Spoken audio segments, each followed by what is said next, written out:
সুপ্রিয় দর্শক, আমরা এখন হেঁটে যাচ্ছি কুতুবদিয়া সর্বদক্ষিণ তাবলের চর বেড়িবাঁধের উপর দিয়ে। এপাশে লবণের চাষ হচ্ছে, দেখুন চাষিরা লবণ চাষ করতেছে। আর এপাশে বেড়ি পাশের বাঁধের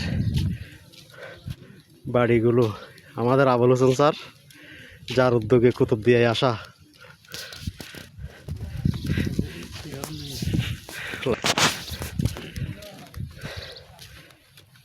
আমাদের গ্রুপের বাকি সদস্যরা হেঁটে যাচ্ছে, মানে কি বেড়িবাঁধের উপর দিয়ে।